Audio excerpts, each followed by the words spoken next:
Bom dia, pessoal. Primeiramente, eu queria agradecer a comissão organizadora do SimLeite, a Poliana, a Cristina, todos os professores e todos os alunos por esse convite. Para mim é um prazer, sempre é um prazer participar do SimLeite, depois de tantos anos aí na comissão organizadora, né?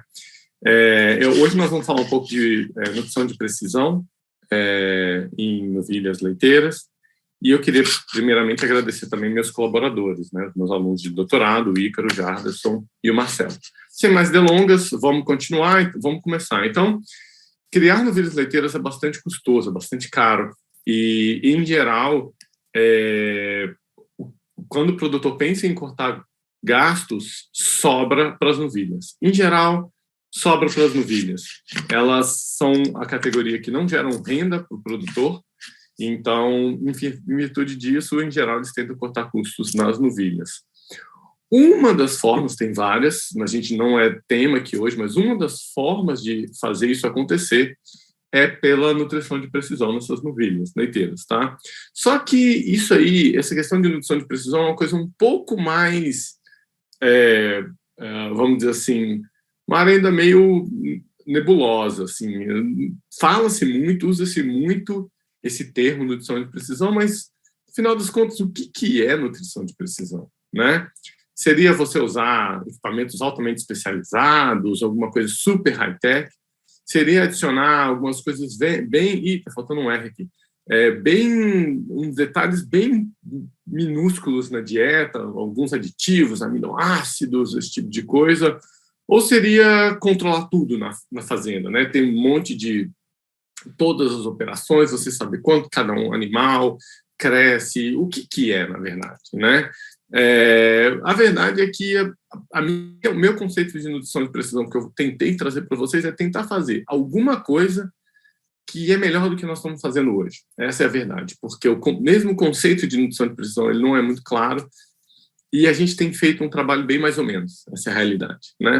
Então, eu vou falar aqui para vocês como que a gente pode, o que a gente tem em termos de matéria, de consumo de matéria seca e de requerimentos nutricionais, alguma coisa sobre amido, tá? Para novilhas leiteiras, e no final falar um pouquinho sobre novilhas leiteiras a pasto, que a gente tem bastante resultado, e algumas mensagens finais.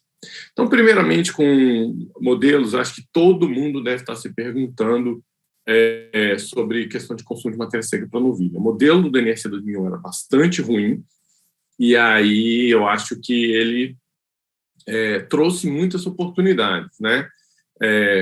O consumo de matéria seca, ele determina praticamente tudo numa fazenda, é muito importante, né? E a predição acurada desse consumo de matéria seca ele é essencial, uma vez que a gente no Brasil não tem muita tecnologia para medir isso na fazenda, é muito complicado. Você até poderia fazer a medição de sobra por lote, mas ele é bastante complicado. E os componentes essenciais aqui são basicamente medir consumo e estimar a composição da dieta, né? Isso é uma coisa que acho que eu não vou falar hoje, mas é algo que a gente tem que evoluir muito no Brasil.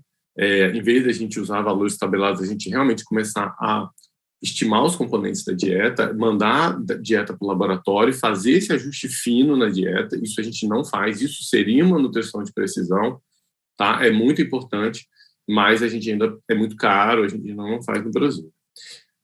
E aí todo mundo deve estar, né? Por que é um desafio medir consumo? Porque realmente as tecnologias para medir elas são muito caras, né?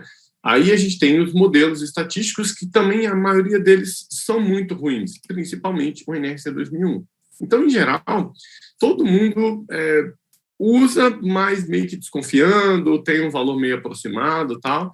E os modelos brasileiros? Existem aí basicamente dois modelos melhores, aí tem um do André Oliveira, publicado no DLS, tem suas vantagens e desvantagens, mas por questão de tempo, eu vou focar hoje no novo modelo do NRC. Então, no Discover Science, em 2020, eles apresentaram as novas equações para novilhas. Eu vou fazer aqui uma brincadeira, né? Eu vou pegar um banco de dados que a gente tem e vamos ver se isso vai funcionar em condições brasileiras. Eu acredito que em condições americanas deve funcionar, eles têm sistemas muito padronizados, mas e em condições brasileiras? Será que para os nossos animais, para as nossas dietas, para os nossos níveis de qualidade, isso vai funcionar? Eles apresentaram duas equações. Uma equação com base apenas no peso, no peso do animal e no peso maturidade, e uma equação que envolvia isso, mas com uma correção aqui para a fibra da dieta. Então, essa é a porcentagem de FDN na dieta, tá? Então, essas foram as duas equações que eles apresentaram. A gente tem um banco de dados de mais ou menos 924 animais, tem um pouco mais do que isso, mas alguns saíram como outliers. E aí eu fiz uma avaliação dos valores preditos em relação aos observados. E fiz a validação das equações no nosso banco de dados, né? E a gente tinha dados de holandês confinado, holandês em pastejo, tinha dados de cruzado, confinado e cruzado em pastejo. Em geral, o CCC é a medida que mede ao mesmo tempo acurácia e precisão. E para as duas equações, lembrando que a equação 2 é que leva em consideração a FDN, são bastante razoáveis. A acurácia é razoável, boa, o que indica um bom caminho, significa para a gente que na média eles acertam, na média, então se você pegar a média de todos esses pontos aqui, lá no meio ele bate mais ou menos com a y igual a x, né? Principalmente a equação 2, né, que é 0,97 de acurácia, você vê que se você pega a média desses pontos, você vai cair bem em cima da reta aqui,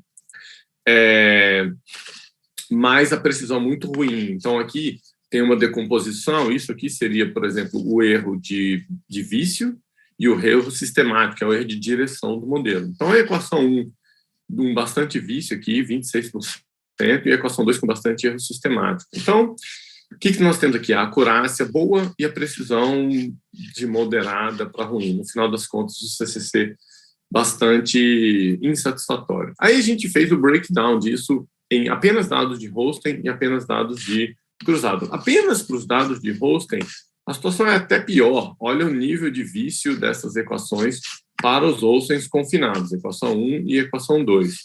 Realmente, assim, para os nossos animais, eu acho que não é nem para os nossos animais, para as nossas dietas, ele praticamente é bastante ruim, assim, realmente é muito diferente a realidade americana do que a nossa. Então, assim, essas equações não funcionaram. Para o holandês a pasto, a equação 1 funcionou maravilhosamente bem, né? Você vê que ela não tem erro, não tem vício, não tem erro sistemático, a acurácia é altíssima, CCC 0,7, muito bom. A equação boa com CCC também, a segunda, mas bastante erro sistemática, bastante vício, assim. Então, foi um R moderado, um AR moderado, deu um CCC moderado. Eu acho que esse valor está errado, inclusive, né? Mas, enfim, não foi muito satisfatório, tá? A equação 1 funcionou para holandês a pasto, mas olha só, nós temos tão poucos dados, apenas 28 pontos, que não dá muito para dizer se validou ou não, né? 28 dados não dá para você fazer uma validação. Então, assim, parece que funciona, lembrando que todos esses dados de grazing Holstein que a gente tem são dados de holandês pastejando mombaça, rotacionado, muito bem manejado. Então, não é para dado de braquiária, não é para dado desse tipo de coisa. E aí a gente tem dado de girolando, né? Dado de girolando, e aí realmente a mesma ideia. Vício muito alto, e a equação 2 com vício muito alto e muito erro de direção também. Você vê que essa equação aqui tem uma inclinação muito diferente dessa aqui, né? Então, realmente, vamos dizer assim, não dá para funcionar. E o holandês, em pastejo, a gente tem uma amplitude bem baixa de dados. Você vê que, na verdade, a gente tem uma amplitude bastante alta, de 2 a quase 10, mas a estimativa me dá uma amplitude de apenas 4 a 8, ou seja, não funciona, né? Para nossos dados aqui, a mesma coisa aqui para dados da equação 2, né? Melhora um pouco a amplitude de estimativa quando você bota FDN da dieta, mas, mais uma vez, a nossa fibra é muito diferente da fibra deles. Então, mesmo que você entre com a FDN da dieta, aqui nós estamos falando de FDN de silagem de milho cortada a 40 centímetros de altura, estamos falando de silagem de alfafa, estamos falando de byproducts, né? de subprodutos. Então, realmente, não dá para dizer que funciona. Tá? Os dados bastante ruins, o CCC bastante ruim, então eu acho que para eles deve ter sido um avanço enorme essa nova equação, porque a do NRC 2000 era horrorosa. Agora nós temos uma equação para estimar consumo de novilhas para o sistema americano, mas realmente para nossas condições é muito difícil, não funciona, né? Os meus pensamentos aqui, pegando o nosso banco de dados, dá para ver a variação de peso aqui de 50 até 550 quilos, a gente tinha uma variação bastante grande de dados, e dá para ver nitidamente que você tem uma variação enorme de ganho médio diário dentro de cada faixa de peso. E aqui eu rodei uma meta-análise bem simplesinha, assim, só para você ver que existe uma correlação altíssima, né, muito forte e significativa entre o ganho médio diário e o consumo de matéria seca. Então, para mim, não ter ganho médio diário numa equação de desempenho de novilha leiteira, para mim é bastante. Isso, para mim, é a única falha do modelo. Eu acho que é algo que eles poderiam fazer. Mas o modelo dele é interessante porque é um modelo exponencial. Se vocês observarem, é um modelo exponencial. E eu também acredito que a curva ela sobe quando ele é muito novo e depois ela começa a tendência de atingir um platô. Essa é o que a equação quer demonstrar. E eu acho que isso faz total sentido. Mas eu acho que faltou aí acrescentar, então, os dados de consumo de matéria seca. Desculpa, de ganho médio diário, eu acho que aumentaria ou melhoraria muito o ajuste dessa equação, principalmente para as nossas condições. Então, a minha sugestão, de repente, no futuro, é a gente pegar aquela equação, aquele modelo, aquela estrutura, reparametrizar ela para as nossas condições e adicionar o ganho médio diário no modelo. Então, eu não recomendaria. Então, o que eu recomendaria? Até o momento, eu acho que o que a gente recomendaria são as equações que a gente estimou lá no SimLate de 2005. Silvio Alex, na época, era meu orientador, hoje é professor na UFV, e aí a gente, na época, fez essas equações, e eu acho que você vê que o nosso banco de dados bate muito bem, né, com essas equações. Ele bate bastante, acho que não justifica no momento. A nossa equação é um pouco mais simples, não leva em consideração o peso, o mature body weight, né, o peso de maturidade, e leva em consideração o ganho médio diário, que foi até um componente quadrático aqui no modelo. Eu acho que testar futuramente o efeito exponencial do peso também pode ser uma coisa interessante para esse modelo, mas por agora vamos continuar com essas equações de recomendação. Bom, em termos de exigência e energia, para mim, energia funciona bem. Tá? Eu não acho que a gente tenha que mudar a exigência de energia, não. A energia, para mim, funciona muito bem. Eu acho que o NRC vai mudar praticamente nada. Eles mudaram a mantença lá, mas eles mudaram os ajustes. No final das contas, a quantidade de energia exigida foi a mesma. Já a proteína, eu acho que a gente tem que trabalhar bem. Eu vou falar aqui, então, hoje de nível de proteína na dieta, da relação de proteína degradável e não degradável no rumen, a relação de proteína com energia e um pouquinho de aminoácido, o que a gente achou na literatura de aminoácidos para novilho. Sem mais delongas, então, proteína é o seguinte: a gente sabe que a dieta, quando ela tem alta densidade energética, ela normalmente melhora a eficiência alimentar. Então, quando o animal está com alta densidade energética, ele não precisa utilizar aminoácido como fonte de energia, e isso também reflete em aumento de desempenho e, naturalmente, de digestibilidade. O que os trabalhos mostram? Os trabalhos mostram que, em geral, há sim ganhos. Bom, esse trabalho não mostrou ganhos quando você alimentou mais de 16,5%. Mas olha o contraste, só que assim, com 16,5%, sua eficiência de uso do nitrogênio é baixíssima na dieta. Aqui embaixo, esse trabalho mostrou que com 12% de proteína bruta já foi suficiente para atingir os requerimentos de uma novilha de quase 1 quilo por dia, de 0,9 quilos por dia. Ou seja, a gente não precisa de 16, né? E porque 12 já atinge as exigências preconizadas pela NRC 2001, tá? Só que o que está acontecendo na prática, né? A literatura mostra que, em geral, nós estamos usando níveis de proteína maiores do que aqueles, tá? E superiores ao NRC 2001, tá? E tem um survey que está citado mais para frente, que ele mostra que em média, as dietas variam de 12 a 17 e com média de quase 15% de proteína, tá? E os experimentos mostram que quando as novilhas são alimentadas com mais proteína, elas produzem mais leite. Então, assim, é uma relação que a gente tem que entender, o que a gente tem que tentar entender é que quanto mais leite, quanto mais proteína na fase de recria, essas dietas que eles chamam de superproteicas, de 15% a 17%, a novilha lá na frente vai produzir mais leite. Qual que é o problema? É que a gente começa a trabalhar com um nível de eficiência nitrogenada, né, de nitrogênio muito baixo. A gente excreta muito nitrogênio no ambiente.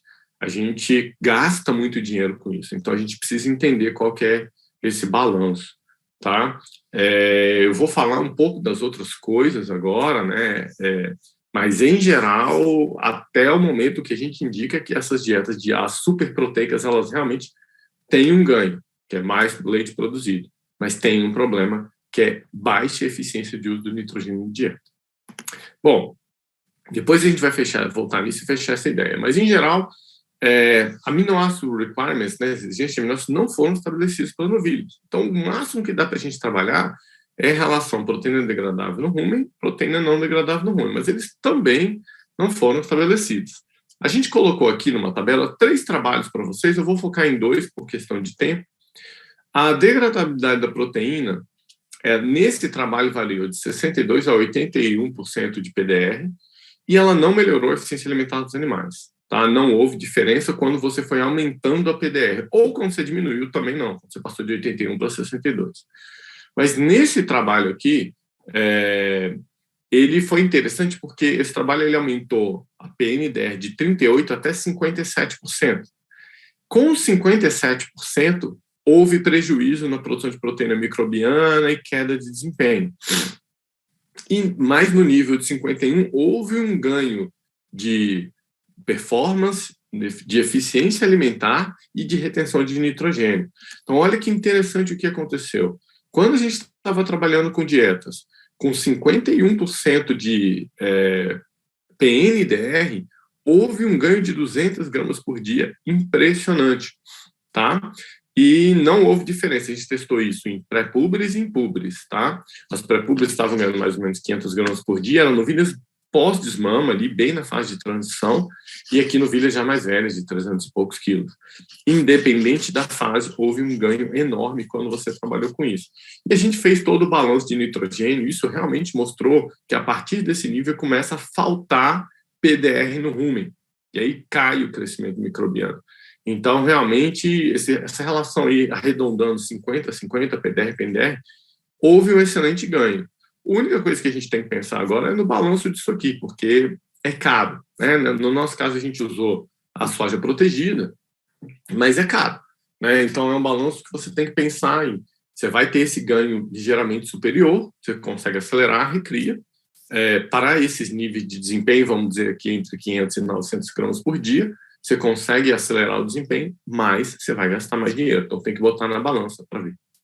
Além disso, tem uma outra coisa que a gente tem que avaliar. Então, além da PDR e PNDR, nós temos que avaliar a relação proteína metabolizável, energia metabolizável da dieta, tá? Então, como eu falei, essas dietas super proteicas viraram uma prática, né? Viraram uma coisa porque já tem bastante dado mostrando que ele melhora o desenvolvimento da glândula mamária, né? Então, mas ele leva também a uma queda de eficiência alimentar. Tá? Bom, muitos trabalhos, né, no passado, isso é bastante sabido, que dependendo da alimentação que você faz, superalimentar os animais na fase alométrica de crescimento, aí 2, 3, até mais ou menos 5, 7 meses, poderia poderia causar um problema no desenvolvimento da glândula mamária, ou isso era o que era falado no passado. Hoje, que é uma fase que, como crescimento alométrico, se você acelerar o desempenho do animal de forma correta, você acelera também o crescimento da glândula mamária, o desenvolvimento da glândula mamária, tá? Então, essa dicotomia que a gente tem que olhar com cuidado. Durante a fase alométrica, e a gente sabe que também durante a fase pós-púbere também isso acontece, mas essa fase é mais sensível, você tem uma oportunidade, mas se você errar, você pode causar prejuízo ao desenvolvimento da glândula mamária. Então, nós fizemos esse trabalho aqui, e aí foi um trabalho que a gente testou de 33 até 53, então há uma substituição gradual do cinza pelo vermelho, e isso aqui mostra para a gente o seguinte: quanto mais pixels nesse gráfico aqui, mais gordura. Tá? Então, o que a gente observou? Nos 3 primeiros tratamentos aqui, 43, 48, 53, as dietas hiperproteicas, essa dieta, por exemplo, eu tinha por volta de 20 e poucos por cento de proteína bruta. Você observa que as novilhas todas ganhando 1 quilo por dia, não houve alteração no parênquima deles. Não houve alteração, né? Mas houve nas dietas com baixa proteína, e essas dietas aqui já tinham 13 de proteína, era dentro do NRC. 38 é o NRC, pessoal. Tá? E houve, dá para ver nitidamente que houve um aumento da gordura na glândula mamária, ou seja, altos desempenhos com baixa proteína causam prejuízo na fase parênquimal, tá? Esse aqui é no parênquima. E no fat pad foi exatamente o contrário. Observa aqui, os 3 primeiros tratamentos não mudou nada, não mudou nada. Você teve alto desempenho e a fase gordurosa da glândula mamária ficou ok. Ficou assim, ficou ok, não teve mudança. Já com as dietas hiperproteicas, acima de 17% de proteína, houve uma queda da gordura, o que indica que o parênquima está crescendo, o parênquima é basicamente tecido proteico, e infiltrando dentro da glândula mamária. Tá? Isso mostrou o quê? Que essas dietas hiperproteicas, elas realmente aceleram o desenvolvimento da glândula mamária. Tá? Então, baixo MPME vai estimular deposição de gordura na área parênquimal. E alto MPME vai estimular a infiltração do parênquima para dentro do fat pad. Então, esse resultado foi em Holstein.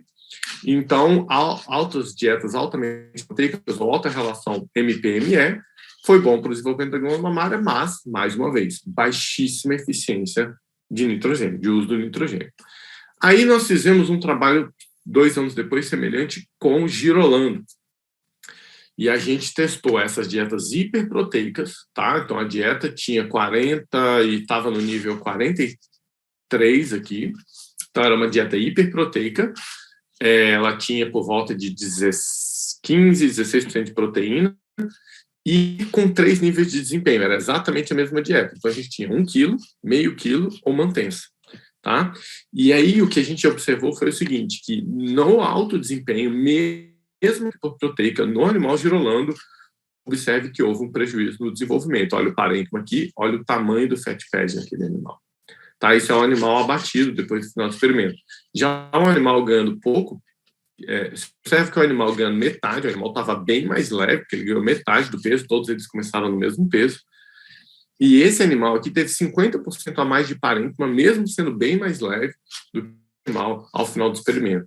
Então, isso indica para a gente, além disso, esses animais aqui tiveram um aumento da expressão gênica desse componente aqui, que inibe o desenvolvimento da glândula mamária. Então, claramente, os altos ganhos no animal girolando ainda é um problema, mesmo com alta relação proteína e energia.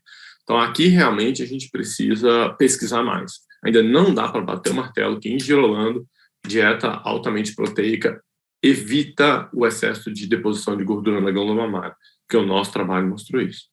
Tá? Precisa de mais trabalho, não estou dizendo que não pode. Talvez usar animais de alto valor genético, outros níveis de animal, talvez funcione. Bom, falar sobre aminoácido, então, seria o próximo passo. Né? Tentar balanceando PDR e PNDR, estabelecemos que isso aqui tem que ser 50-50, estabelecemos que isso aqui tem que ser, assim, no mínimo 43, mas, e aí? A gente achou 2 estudos, e, assim, estudos que não focaram nisso, tá? Eram estudos meio chinfrinho, assim, sabe? Então, assim, a primeira coisa que eu queria mostrar para vocês é o seguinte, esse trabalho foi interessante porque ele mostrou que, isso aqui ele testou no outono e no verão, e ele testou a quantidade de aminoácido essencial no pasto, mostrando que para todos os aminoácidos, com exceção de histidina e triptofano, houve uma variação enorme ao longo do ano, mostrando que para animais a pasto, esse negócio de balancear aminoácido vai ser um desafio. Tá? Esse foi um trabalho que a gente achou. Um segundo trabalho que a gente achou foi um trabalho bastante interessante, que não tem nada a ver com a exigência de aminoácido, mas que eles basicamente tentaram injetar via abomaso isoleucina, com função de melhorar a função pancreática no animal. Tá? E realmente melhorou. Então, ele melhorou aqui a síntese dessas enzimas, amilase, tripsina, quimotripsina, a partir do nível 20, melhorou a digestão aqui de proteína também, mostrando que talvez isoleucina seja um aminoácido limitante nessas novilhas, nessas dietas que eles testaram, tá? Então, assim, a partir de 20, Agora, as consequências para essa nutrição de precisão ainda são, né, são ainda obscuras, né? Eu acho que a gente não tem ainda dados suficientes para fazer uma suplementação propriamente dita, tá? Então, realmente, assim, praticamente não há nada. A gente provavelmente vai achar alguns benefícios, mas a gente ainda não sabe quais são esses benefícios, né? E precisa de mais pesquisas.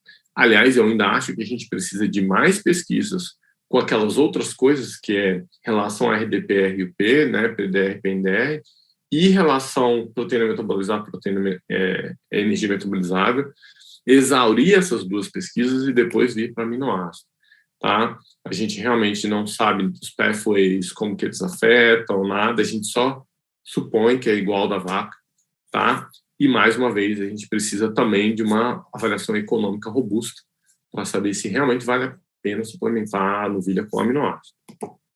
Bom, algumas considerações, então, sobre proteínas. Altos níveis de proteína são ligados ao desenvolvimento de glândula mamária, e aumento de performance da primeira lactação, mas com baixa eficiência de nitrogênio. Até o momento, 50% de relação PDR e PNDR é o adequado, mas precisa fazer uma avaliação econômica. A gente está sugerindo aí pelo menos 41 de relação proteína metabolizável e energia metabolizável, e também precisa ser feita uma avaliação econômica, tá? E praticamente nós não temos estudos, né, sobre aminoácido, então não tem nenhuma conclusão até o momento. Bom, pulando para o próximo tema nosso, o que a gente tem de start? Também praticamente não temos nada de amido para novilhas, qual que é o nível adequado, esse tipo de coisa. Altos ganhos significam alta densidade energética na dieta, então a gente precisaria, teoricamente, aumentar o amido, né? E o novo NRC vai isolar o amido do carboidrato não fibroso, que vai ser um ganho e provavelmente você vai estimular muitos estudos com o amido, tá? Então isso é uma coisa interessante também. E quais seriam, então, as possíveis consequências? E existe algum nível ideal de amido para novilhas? Mais uma vez, praticamente não tem nenhum estudo testando especificamente amido. Existem alguns estudos testando níveis de volumoso para novilhas, a gente vai mostrar alguns, mas também é bastante obscuro, tá? Então, o que a gente achou? Esse trabalho de 2021 do Williams, ele reportou que a eficiência alimentar em animais com diferentes RFI, né, diferentes consumo alimentar residual, vai depender do nível da dieta, tá? E as novilhas com baixo consumo alimentar residual, ou seja, as novilhas mais eficientes, elas usam amido mais eficiente, tá? Então, se a gente estiver focando em consumo alimentar residual, talvez aumentar o amido pode ser uma coisa interessante. Alto amido deveria resultar em outros benefícios, como, por exemplo, reprodução. E novilhas alimentadas 60 dias antes de alimentar, antes do IATF, melhoraram a performance reprodutiva, tá? Em dietas aí contendo low starch e por volta de 9,9 quilos por dia. Você pega essas dietas, basicamente forragem, e adiciona um pouquinho de amido na dieta, houve uma melhora reprodutiva do animal. Tá? Talvez o trabalho mais representativo seja esse aqui, né? Que ele testou 2 níveis de amido, alto ou baixo concentrado, e aí eles testaram o desempenho dos animais na próxima lactação. E as novilhas alimentadas com alto concentrado ou elas pariram mais pesadas e produziram mais leite, quer dizer, foi uma tendência mais para fat corrected milk, né? Leite corrigido, foi significativo. Elas produziram mais leite nas primeiras 23 semanas de lactação. A gente ainda não explica muito direito, mas uma das teorias dos autores é que aquele animal estaria mais bem adaptado àquela dieta altamente energética ou com alto amido no pós-parto. Ele meio que demonstra aqui o quanto que é importante você adaptar a novilha, o rumo e chegar pronto daquela novilha para a próxima lactação. Então, você alimentar, talvez você não precise alimentar a novilha durante toda a fase de recria com uma dieta altamente energética, mas pelo menos ali 60 dias, alguma coisa assim, antes do parto, ele recomenda aumentar o amido porque você prepararia o rumen para a próxima lactação, tá? A verdade é que eu acho que a gente precisa realmente pegar o que tem na literatura desses trabalhos de alto versus baixo amido e rodar talvez uma meta-análise. Tá? Eu acho que é uma coisa que a gente pode saber. Realmente, assim, qual é o impacto, principalmente o impacto na produção de leite, o impacto dessa preparação do amido. Tá? Pra vocês terem uma ideia, a maioria das fazendas elas usam, né, esse alto amido 3 a 4 semanas antes do parto, né, e elas são altamente encorajadas por conta dessa preparação de papila, né. Então, os dados demonstram realmente que um outro trabalho demonstrando mais ou menos a mesma coisa, que você alimentar aí 3, 4 semanas, pelo menos no pré-parto, pelo menos naquela dieta do pré-parto, você aumentar o amido de dieta para que você aumente o desenvolvimento de papila e glândula mamária e adapte o rumen do animal, principalmente para aquele pós-parto, onde tem uma quantidade muito grande. Então, mais ou menos isso aqui. Bom, eu vou pular esse slide aqui, porque a gente já está se alongando demais. Bom, quais seriam os níveis, né? Então, o que a gente poderia recomendar de nível? A maioria dos trabalhos, eles variam de 14% a 26% de amido na dieta, são a maioria dos trabalhos, tá? Esse trabalho de 19 mostrou que não houve uma diferença no peso dos animais, tá? E eles concluíram que esse amido no pré-parto ele poderia diminuir alguns indicadores de sensitividade à insulina no animal lá na frente. Então, não sei se vocês sabem, mas as vacas elas têm uma sensibilidade à insulina muito alta, tá?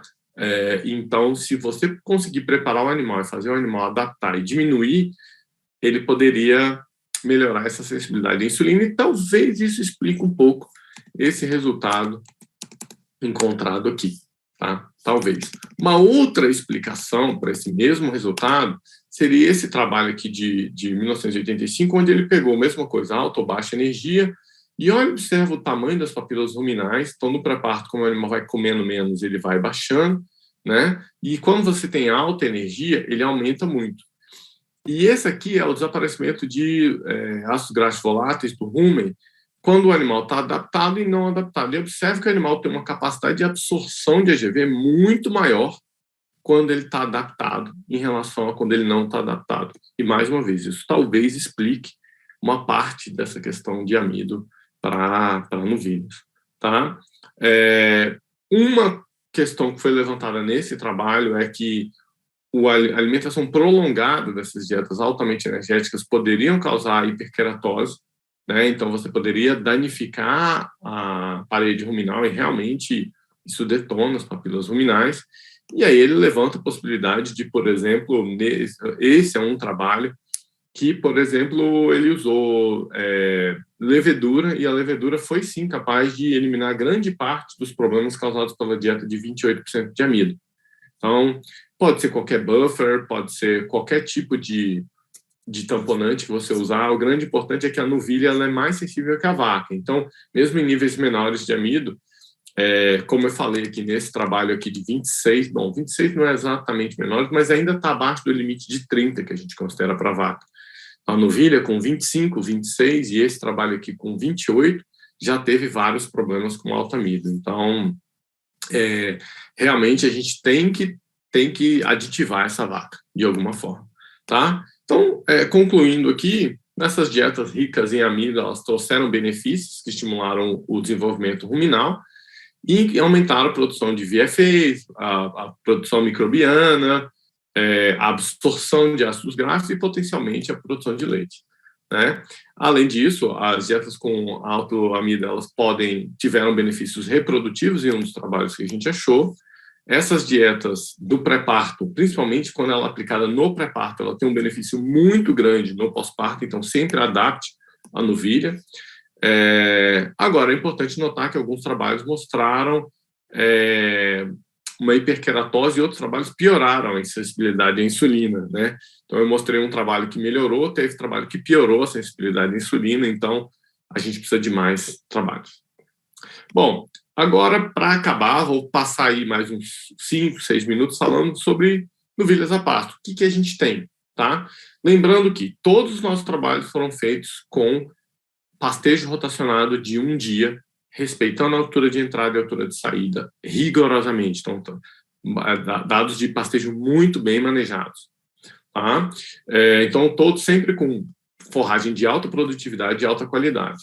A gente fez trabalhos com braquiária decumbens e mombaça, e, em geral, quando a gente compara o controle com os animais suplementados, em geral, nossa suplementação era 0,5% do peso vivo, houve um ganho de 50% no desempenho dos animais. Tá? Você observa esses animais só no pasto ganhando 400 gramas, e aí 640. E aqui a gente tinha girolando, tinha holandês, tinha de tudo. Isso é uma média. A gente teve animais ganhando mais de 1 quilo por dia. Já no inverno, aí já é bem mais complicado. Embora a gente continuou com um sistema extremamente bem manejado, piquete rotacionado, pastejo de um dia, a forragem cai muito, a qualidade da forragem cai muito. E mesmo assim, como pastejo rotacionado, a gente conseguiu uma média de 270 gramas por dia, essa média é só essa aqui, né? Obviamente a gente não incluiu aveia e azevém. E os animais suplementados, a gente conseguiu um ganho de 100 gramas por dia, 40%. Ou seja, o ganho é claro da suplementação. Tá?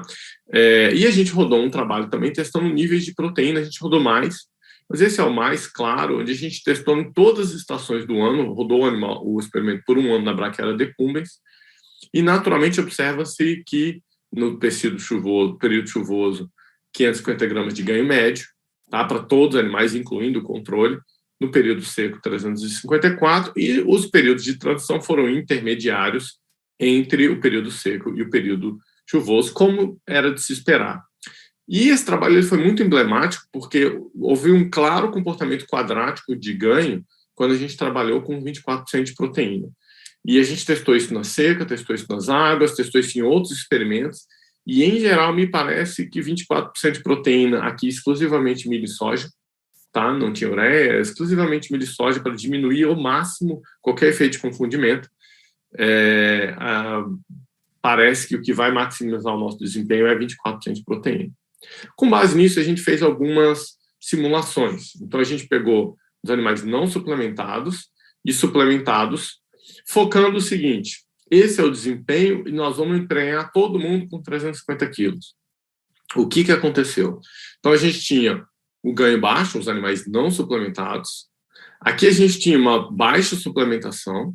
E aqui a gente tem o que a gente considera ideal, uma suplementação, alto nível de suplementação ao ano inteiro. Então, seria por volta de, segundo os nossos cálculos, 0,65% do peso vivo do animal com essa suplementação.